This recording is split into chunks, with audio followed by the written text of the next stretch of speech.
இப்போ ஒரு மாபெரும் மாநாடு அடுத்த மாதம் 25 வரப்போதான். எந்த கட்சியிலன்னு கேட்குறீங்களா? தமிழக வெற்றி கழகத்தின் முக்கியமான ஒரு தூணில் ஒருத்தர் தான் நம்ம ஆனந்த் அவர்கள்.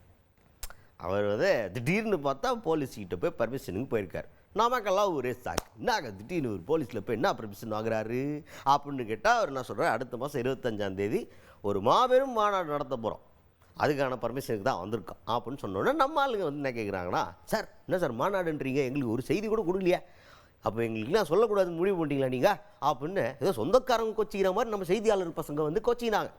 என்ன சார் நீங்கள் ஒன்றுமே சொல்ல மாட்டீங்க, நம்மளும் அதிரி புதிரியாக கவரேஜை போட்டுடலான்னு பார்த்தா ஒன்றுமே சொல்ல மாட்டீங்க அப்படின்னு கேட்டோன்னா அவர் என்ன சொல்கிறாருண்ணா, நீங்கள் இல்லாமல் நாங்கள் உங்களுக்கு சொல்லாமலா, நீங்கள் நம்ம ஒரு விஷயம் பண்ணுறோம்னு நினச்சாலே எல்லோரும் ஒன்றா சேர்ந்துடுறீங்க, க்ரௌடு சேர்ந்தோன்னே நம்ம இருக்கிற இடத்துல பொதுமக்களுக்கு ஏதாவது பிரச்சனை வந்துடுது க்ரௌடு சேர்றதுனால, அதனால சைலண்ட்டாக மெயின்டைன் பண்ணோம், இது ஃப்யூச்சரில் உங்களுக்கு கரெக்டான ஒரு இன்ஃபர்மேஷனாக எங்கள் தலைவர் வாயிலாகவே வரும் அப்படின்ற மாதிரி விளக்கத்தை கொடுத்துருக்காரு ஆனந்த் அவர்கள்.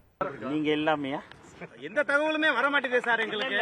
அப்படி இல்லைங்க, இப்ப எல்லாருக்கும் எப்படி அதுல எதுவும் சூட்சமம் இருக்கா, அந்த மாதிரி சொல்லக்கூடாதுன்னு சொல்லி? இல்லைங்க, எந்த தகவலும் கொடுக்க கூடாதுன்றதெல்லாம் கிடையாது. ஓகே, நீங்க கேக்குறீங்க அப்படின்னா இப்போ எஸ்பி அலுவலகத்துக்கு நம்ம காவல்துறை அவங்களுடைய எஸ்பி அலுவலகத்துக்கு வரும்.